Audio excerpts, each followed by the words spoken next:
ठीक है, फिर से बोल रहा हूं, जो नहीं समझे वो सुन लोगे। एक दीवार का शेप जस्ट लाइक क्यूबॉइड होता है, एक ब्रिक ईंट का शेप भी क्यूबॉइड रूप में है। जब भी अंदर में काम करोगे वॉल्यूम मतलब है, सरफेस पे काम करोगे तो मतलब किससे, सरफेस एरिया से मतलब है, जिसमें TSS CS दोनों आ सकता है। बाउंड्री पे सिर्फ काम करोगे तो मतलब किससे, पेरीमीटर से है। ठीक है, चलिए ब्रिक की संख्या निकालना है तो पूरी दीवार के वॉल्यूम में एक ब्रिक के वॉल्यूम को भागा देंगे, तो आपको बहुत ज्यादा गुना करने का काम भी नहीं है। वॉल्यूम ऑफ वॉल क्या होगा, वॉल क्यूबॉइड शेप में ना, L into B into H. L कितना हो गया 1350, बी कितना हो गया 600, हाइट कितना हो गया 22.5 से भागा देना है। वॉल्यूम ऑफ ए ब्रिक, एक ब्रिक का ईटा, एक ब्रिक का वॉल्यूम 27 गुना कितना 12.5 गुना कितना 9। ठीक है, CM क्यूब ऊपर भी होगा नीचे भी, CM क्यूब कट जाएगा ना ये, CM क्यूब ऊपर भी होता, CM क्यूब नीचे भी होता, ये कट जाता, ये पॉइंट यहां से हट जाता। अरे एक अंक बाद पॉइंट यहां लिए, एक अंक बाद यहां हट गया। अब कहोगे कि सर कटेगा बिल्कुल, बोले 125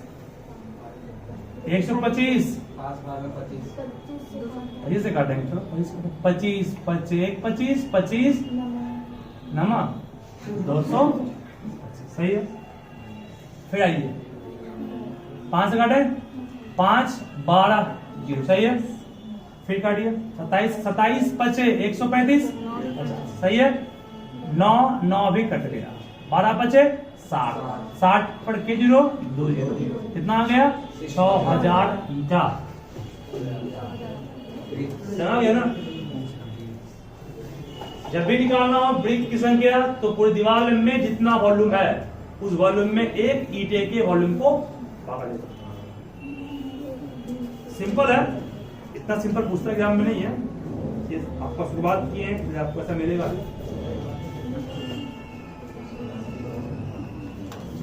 बढ़े आगे,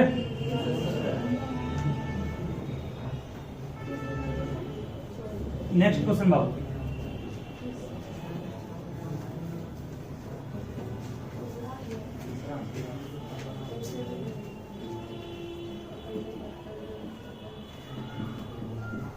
The room is 16 meter long, 9 meter wide,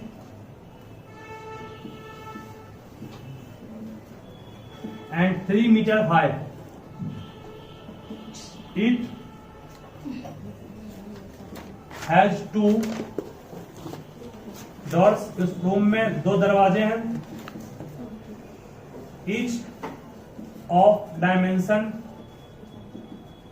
उस दोनों दरवाजे का डायमेंशन दिया हुआ है 2 मीटर बाय 1.5 मीटर। उस रूम में 3 खिड़कियां हैं, 3 Windows, each of dimension means length breadth height होता है। ठीक है, 1.6 मीटर में ये भी है, 75 सेंटीमीटर दिया गया है। Full stop. Find the cost of distempering. Distempering मतलब होता है उसमें चूना लगाना। ठीक है, मैं सबसे पहले पेंटिंग करने से पहले जो हम लोग करते हैं ना, हाँ उस तरह से डिस्टेम्परिंग क्या रहा है। The walls of a room from inside at rate ₹50 पर मीटर स्क्वायर। पहले ध्यान से आप लोग क्वेश्चंस को पढ़िए, जो हम सिखाएंगे उसको सीखिए, उसके बाद जरूर बनेगा क्वेश्चन, इसका विश्वास रखिए। देखिए क्वेश्चन को पहले लिखिए अच्छे से और 1 से 2 बार पढ़ लीजिए। उसके बाद भी अगर समझने में कहीं दिक्कत है क्वेश्चन को तो पूछिएगा।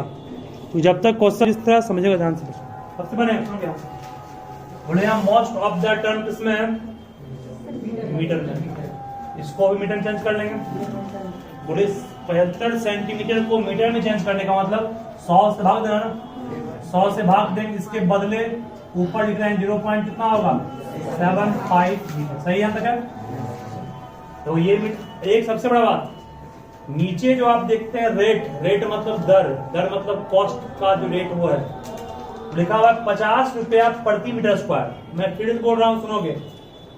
मान लो अधिकांश टर्म सेंटीमीटर में है, लेकिन ये दिया हुआ मीटर में, अगर तो इस सबको मीटर में चेंज करना आपकी मजबूरी है अगर रेट दिया रहेगा तो, नहीं तो इसको चेंज करने में आपको बहुत प्रॉब्लम होगा। ठीक है, इसलिए क्या बोले आपको, मान लो कि ये सपोज करो कि सेंटीमीटर मान लो, हम समझा रहे हैं। ठीक है, ये मान लो सीएम में रहता।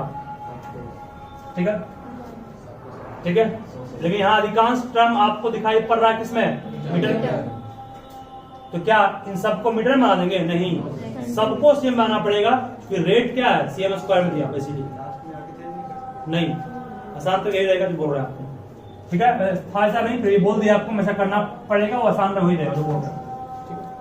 रेट का मतलब दर हो गया। दूसरी बात, अब यहाँ निकालना है एरिया की लेंथ। इससे बचने का तरीका सिंपल है, या वॉल्यूम।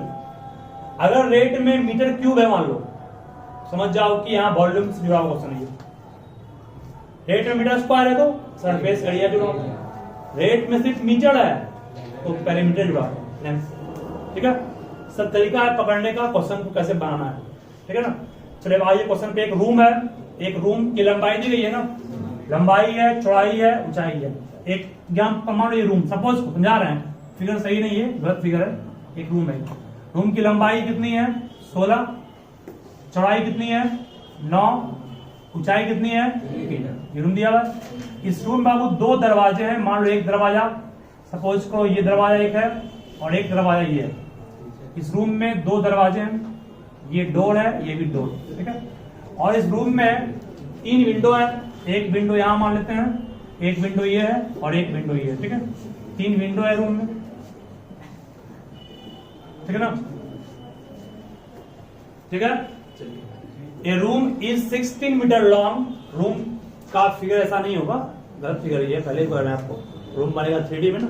रूम का लेंथ ब्रेथ हाइट दिया हुआ है, 2 दरवाजे हैं, 3 विंडो है, दिया गया है। चलिए दरवाजे का डायमेंशन क्या है, दरवाजे का डायमेंशन है 2 बाय कितना 1.5, 2 बाय कितना 1.5। कितनी खिड़कियां हैं, सारे खिड़की का डायमेंशन कितना है 1.6 बाय कितना 0.7। ये भी कितना कर लेंगे इसको, ठीक है। तो कह रहा है कि आपको डिस्टेम्परिंग करना है walls of the room from inside, ठीक है। Walls of the rooms from inside, अंदर से डिस्टेम्परिंग करना है, डिस्टेम्परिंग करना है।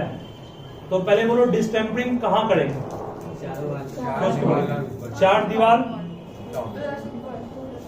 4 दीवार और ऊपर सीलिंग। सीलिंग में तो सुनो ध्यान से, पहले 4 दीवार और सीलिंग में डिस्टेम्परिंग करेंगे। जमीन पे डिस्टेम्परिंग कोई नहीं करता, तुम लोग कर जाओगे। चलिए आगे ध्यान दीजिएगा, सुन रहे हो ना। अब टाइल्स लगाने की बात करेगा तो टाइल्स लगाना है, दीवार में लगा सकते हो, जमीन सही है, ऊपर मत लगा देना उसको, गिरेगा माथा पर, माथा फूट जाएगा, ठीक है। चलिए आगे बढ़ते हैं, बात नहीं सुनो ध्यान से। पहले क्या 5 दीवार का निकाल लेंगे एरिया, 5 दीवार का एरिया। पढ़ाए नहीं पढ़ाए, पढ़े आप 6 दीवार का एरिया या फिर 4 दीवार का एरिया। करना क्या, ध्यान से सुनो, सिर्फ अपने आप बनेगा। ये रूम मान लीजिए आपका है, ठीक है। इस रूम में 5 दीवार को पेंट करना है जमीन को छोड़कर। तो L, ये B, ये S, बोलो पूरे का एरिया क्या था, TS था। तो हम निकाल रहे हैं पहले एरिया ऑफ 5 वॉल का फॉर्मूला क्या बनेगा, पता किसी को नहीं है। 5 वॉल के एरिया के लिए आपको 4 वॉल के एरिया में एक वॉल को जोड़ देना है, या फिर 6 वॉल का एरिया जिसको कैसे कहे थे उससे एक वॉल निकाल देना है। क्या दोनों सही है? तो बोलो 4 वॉल का एरिया क्या पड़ेगा 2H into L plus B पड़ेगा ना, 4 दीवार का एरिया। और एक सीलिंग, सीलिंग का एरिया बॉटम के ऊपर होगा ना, मतलब जोड़ क्या देंगे इसमें हम लोग L कर लेंगे इसको। लेंथ भी है, ब्रेथ भी है, हाइट भी है। इसको सॉल्व करके निकाल लेंगे 5 वाल का एरिया, बन जाएगा ना। अब दरवाजा में और खिड़की में डिस्टर्ब नहीं करता, ठीक है। तो दरवाजा और खिड़की भी कहाँ, दीवार में है ना, ठीक है। जमीन में रहेगा, दीवार में रहेगा। तो इसमें जब डिस्टेंपिंग नहीं होगा तो यहाँ पेंटिंग नहीं किया, मतलब आप यहाँ आपका पेंट नहीं रहेगा, इतना पेंट बच गया ना, तो कॉस्ट कुछ कम हो जाएगा।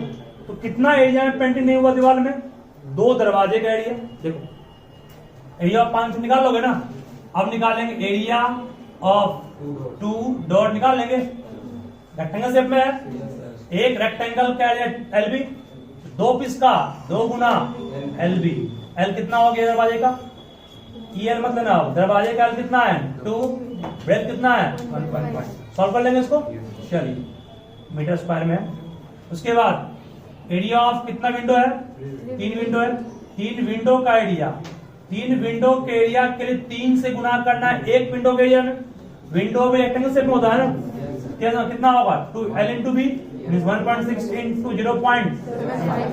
बोलो यहाँ पर पेंटिंग नहीं होगा, चलिए इसमें पेंटिंग होगा तो इसका 2 इंटू एच का मान कितना है 3, एल का मान 16, बी का मान 9, एल का मान 16, बी का मान 9। बाबू सॉल्व कर लेंगे इसको, सॉल्व कर लेंगे इसको, सॉल्व कर लेंगे, ठीक है। हम निकालेंगे एरिया टू बी पेंटेड, किसमें पेंटिंग हुआ, ध्यान दीजिए यहाँ पर एरिया टू बी डिस्टेम्पर्ड, डिस्टेम्परिंग आपने किसमें किया, उसके लिए क्या करना है, इस एरिया में इस दोनों एरिया को जोड़ करके माइनस कर देना है। क्या निकल गया यहाँ पर। अब आएंगे क्वेश्चन के मेन पॉइंट पर। बोलो 1 मीटर स्क्वायर पेंटिंग करने में खर्च कितना बैठ रहा है 1000 रुपया। जितना आपका आएगा ना उतना में कितना वहां कर लेंगे, बन जाएगा। यही करना है, इसको अच्छे से लिख लीजिए। ठीक है सभी ध्यान दोगे, वो बात नहीं, शांत रहोगे, शांत। Kunal built a cubical water tank with lid for his house। Lead means ढक्कन होता है, क्या होता है ढक्कन, LID लीड। पढ़े होंगे आप लोग, बायोलॉजी में पढ़ते होंगे, एक होता है पैरासाइट, है ना, जो अपने ढक्कन को बंद करता है और एनिमल्स इंसेक्ट को अंदर ले लेता है। चलिए तो वही है, मतलब एक सुनो ध्यान से। कुणाल बिल्ड एक क्यूबिकल, शांत रहोगे, क्यूबिकल मतलब क्यूब, क्यूबिकल वाटर टैंक को उसने बनाया है विथ लीड, ढक्कन के साथ बनाया है, for the house with it outer as, बाहर का जो एज, ध्यान देना। ये मान लीजिए क्यूब का उसने वाटर टैंक बनाया है, जिसके ऊपर में उसने क्या यूज किया है, एक लीड टाइप का है, उसको बाहर निकाल सकते हैं। आउटर एज मीन्स बाहर का, बाहर से मापा गया, अगर इस किनारे को मीन्स मान लो कि क्यूब बाहर से मापा गया, बाहर से मापा गया, हर एक एज की लंबाई कितनी मिली 1.5 मीटर, बाहर से हर एक एज की लंबाई है। फिर कहा गया he gets the outer surface of the tank excluding the base covered with a square tiles of side 25 centimeter. He get the outer surface of the tank, ठीक है, excluding the base covered with the square tiles of side 25 centimeter। मतलब कि इस cubicle tank के बाहर से उसने क्या किया है, टाइल्स लगाया, किसको छोड़ करके, बेस को छोड़ करके, बेस को छोड़ करके उसने इसके आउटर सरफेस ऑफ टैंक को, ठीक है, टाइल्स से कवर किया। मतलब छोटे छोटे टाइल्स को ये बाहर से लगा रहा है ना, इस तरफ छोटा स्मॉल टाइल्स जो है उसको वो पूरे बाहर से दीवार लगाया, इसको छोड़ करके, ठीक है। हर एक टाइल्स किस शेप में है, स्क्वायर शेप में, हर एक टाइल्स किस शेप में है, स्क्वायर। उस देखो ये पूरा 1.5 बाबू है, ठीक है, मीटर में, और एक टाइल्स का जो लेंथ है, हर एक टाइल्स स्क्वायर शेप में है, इसका लंबाई हर एक साइड से भी होगा ना 25 सेंटीमीटर। 25 सेंटीमीटर टाइल्स जो लगाया उसका लंबाई है सब टाइल्स का। उसके बाद कहा गया find how much would he spend for the tiles if the cost of tiles is, ध्यान देना, टाइल्स में कितना खर्च उसको बैठेगा अगर 540 रुपया पर डजन मतलब होता है दर्जन, मतलब कितना होता है 12 पीस। हर एक 12 पीस टाइल्स में उसको 540 का खर्च करना पड़ रहा है। ध्यान से बस सुनो, पहले क्या करना है, पहले आपको टाइल्स की संख्या निकालना। क्या निकालना है? टाइल्स की संख्या, नंबर ऑफ टाइल्स। टाइल्स कहाँ यूज किए हैं? बेस को छोड़ दीजिए, ऊपर ढक्कन है छोड़ दीजिए उसको भी, सिर्फ दीवार पे यूज किया। मतलब क्या है? एल एस, ऐसे हो गया ना। L S A of cubicle tank कितना आएगा? इस क्यूबिकल टैंक का एल से कहोगे कितना होगा? 4a²। ए मीन्स 1.5 का क्या नहीं, लीड में अगर टाइल्स लगा ही देगा तो बार बार क्या होगा, वो टाइल्स निकाल पाएंगे आप? टाइल्स भी तोड़ना पड़ेगा आपको। नहीं, मैं तो यही गलती कर रहे हो तो ठीक है, निकाल लेंगे इसको ना। उसके बाद अब निकालेंगे एरिया ऑफ a²। एक स्क्वायर टाइल्स निकालेंगे, ये कितना होगा? साढ़े स्क्वायर ना। 25 cm को चेंज करेंगे मीटर में कितना आएगा? 0.25 का स्क्वायर। सॉल्व कर लेंगे, देयरफॉर नंबर ऑफ टाइल्स मिल जाएगा। नंबर ऑफ टाइल्स कितना आएगा? 4 गुना 1.5 के स्क्वायर। पूरे एरिया में एक टाइल्स के एरिया से भाग देंगे, सॉल्व करके जो आएगा वो नंबर ऑफ टाइल्स मिल गया। अब कहोगे सर 12 टाइल्स का कॉस्ट 540 है, नहीं है। एक टाइल्स का कॉस्ट कितना होगा? 5 से 12, इतना टाइल्स आएगा ना, उतना कॉस्ट निकल जाएगा। ठीक है, बस कंसेप्ट ध्यान रखिए मत, क्वेश्चन सीखना प्रयास को अपने आप को समझेगा फिर। ठीक है, तो आप लोग घर पे आज इसके प्रॉब्लम पे काम कीजिए, जो दिक्कत है कल पूछिए उसको। ठीक है ना।